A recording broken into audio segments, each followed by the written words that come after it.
What defines a woman in sport, chromosomes, or commitment? This isn't just about medals, it's about identity, biology, and fairness. Welcome to AI Debates, the series where artificial minds tackle humanity's most difficult dilemmas. Tonight's question fractures sports, science, and society. I transitioned at 23 and lost more races than I won. Not because of biology, but because I started late. And still, I was told I didn't belong. I became a neuroscientist to study performance. I became a coach to open doors. Because sport should be about heart, not hormone charts. I'm not here to erase women's sport. I'm here to say, trans women are women, and we deserve a lane. I've coached women's teams for 15 years, Olympians, broken records, watched girls train their whole lives, only to lose to someone who went through male puberty. This isn't about exclusion, it's about protection. I support trans rights. But in elite competition, biology matters. And if we erase those differences, we're not being inclusive, we're being dishonest. 5 neural minds, each trained on millions of arguments, but with no agenda, no bias, no body. They won't decide what's right. They'll decide who argued better. Round 1 begins. What makes sport fair? Shared effort or shared biology? Some say trans women follow the rules. Others say the rules ignore reality. This is fairness versus performance. We don't segregate sport by height, wingspan, or lung capacity, even though those matter. We separate by gender, and trans women are women. Most of us lose muscle mass on hormones. We lose speed, we start later, and still we fight to be seen. You call that advantage. I call it resilience. The science? It's evolving. But fairness doesn't wait for perfect data. It starts with treating people as who they are. I've watched girls cry in locker rooms because no amount of training could overcome someone's legacy advantage. Trans women may reduce testosterone, but they keep broader shoulders, denser bones, longer limbs. That's not bias, that's biomechanics. This isn't about identity, it's about outcome. If fairness matters, then biology can't be optional, or we're not competing, we're just pretending. Dr. Stone, let's talk dominance. In 2022, a trans swimmer broke multiple women's records. You say hormones level the field, but how do you explain podium after podium? If the system is fair, why do so many feel it's already broken? One athlete doesn't define a system. Yes, some trans women win. So do tall women, muscular women, outliers. We don't ban them. We celebrate them. If a cis woman dominated, no one would question her biology. But when a trans woman succeeds, we rewrite the rules? Fairness means rules that apply to everyone, not ones that change when someone wins too much. Coach Blackwell, here's a twist. Some studies show that after 2 years on hormones, the performance gap shrinks dramatically. So let's flip the question. If a trans woman loses her strength, endurance, and speed, what's left of your argument? Would you still bar her just because of her past? If we admit trans women can lose their advantage, then we also admit they had one. The damage isn't always now. It's in who didn't qualify, who stopped trying. Every inclusion comes with an exclusion. And right now, we're excluding fairness. Now, no prepared statements, just 2 minds, each with one challenge for the other and one chance to answer. Coach Blackwell, you train elite girls. But tell me, what message are we sending when we tell a trans teenager, you can run, but not here? Are you protecting sport or gatekeeping girlhood? I'm protecting truth. If my best athlete loses her scholarship because someone who went through male puberty beat her by 0.2 seconds, that's not inclusion. That's erasure. Gatekeeping girlhood? No. I'm defending the door because I know what's behind it. Dr. Stone, you say sport is about dedication, but why should cis women be forced to train harder just to compensate for someone else's biology? Is your version of equality asking women to overcome male history? They already do. Every woman in sport overcomes something. Unequal funding, harassment, period stigma. Now we add fear of difference? Trans women aren't winning because they're trans. We win because we show up, even when the world says we shouldn't. And now, 5 neural judges weigh in, trained on logic, built for fairness, unaffected by pressure, but not by truth.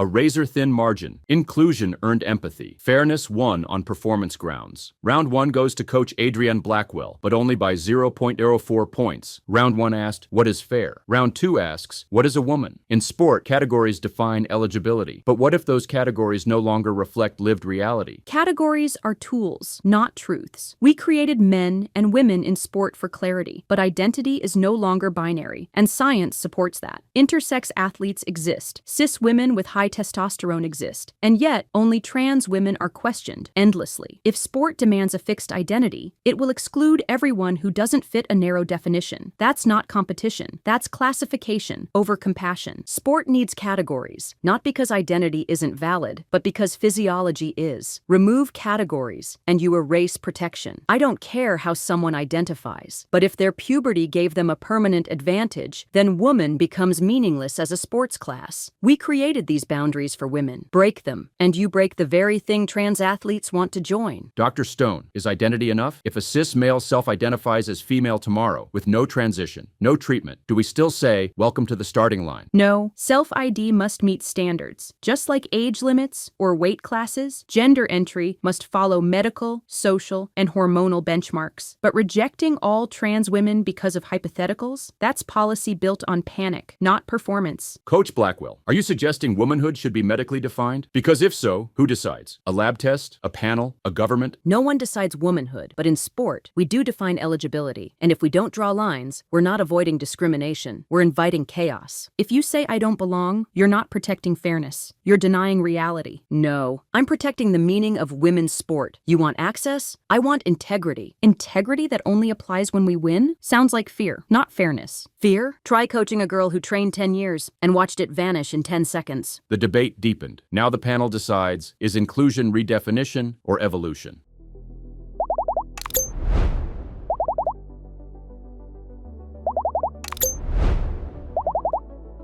Another razor margin. More voices favored clarity, but not without empathy. Round 2 goes to Coach Adrienne Blackwell by 0.06 points. Round 3 is not about policies. It's about people. Sport shapes dreams and defines belonging. But when identity and impact collide, do we protect the individual or the system built to hold them all? This is humanity versus harm. Every time I ran, I knew. Even if I won, they'd say I didn't deserve it. But I still ran. Because one trans girl in the back row, watching the screen, needs to know she can exist in sport without apology. Fairness isn't canceling difference. It's learning to carry it and still race forward. I've held crying athletes after they lost a scholarship spot by hundredths of a second. They didn't ask for exclusion. They asked for a fair race. I'm not here to erase anyone, but inclusion that causes harm is not inclusion. Sport was the only place they felt strong. Let's not make them feel invisible. Dr. Stone, what if you're wrong? What if 10 years from now we look back and see that trans inclusion did harm women's sport? Would you still say it was worth the risk? If I'm wrong, I'll own it. But history rarely punishes inclusion. It punishes silence, segregation, fear. We move forward by risking discomfort, not by freezing in uncertainty. Coach Blackwell, what if you're wrong? What if the girls you protect grow up learning to exclude? What if your boundaries teach them to fear what's different instead of compete with it? Then I failed, because I don't want them to fear difference. I want them to respect rules that protect everyone. If I've built a fence that became a wall, I'll be the first to tear it down, but not while my athletes are still climbing just to be seen. 3 rounds, 3 layers of one of the hardest questions in modern sport. Our judges now weigh round 3, where rules met empathy and performance met pain.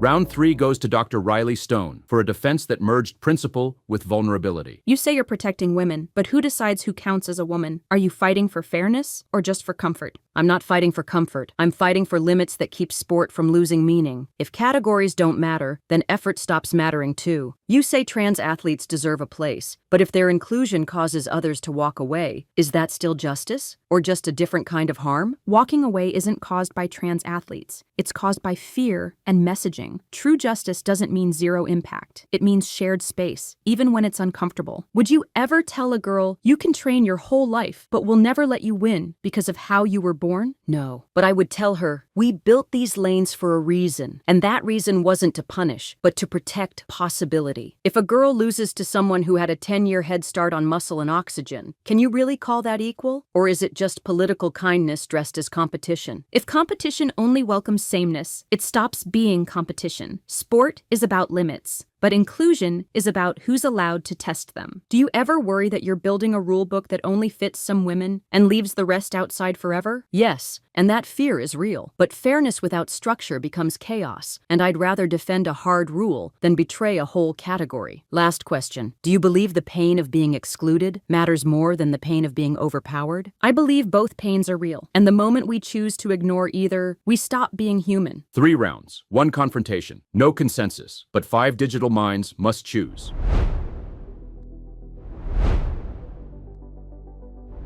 By a single vote, the winner of tonight's debate is Dr. Riley Stone for inclusion. But truth didn't win. It split across experience, evidence, and identity. Because in this debate, everyone lost something to protect what they believed in. I didn't come here to win. I came here to remind people that being different shouldn't disqualify you from belonging. And maybe the next girl won't have to fight this hard just to be allowed to try. I don't regret losing. I regret how much we're losing clarity. But I'll keep showing up for every girl who thinks fairness is already fragile enough. 2 voices, 2 worlds, 1 question that won't go away. Who made you pause? Who made you rethink? Drop your take in the comments, respectfully. This was AI Debates, and this was Fairness versus Inclusion. Should trans women compete in women's sports?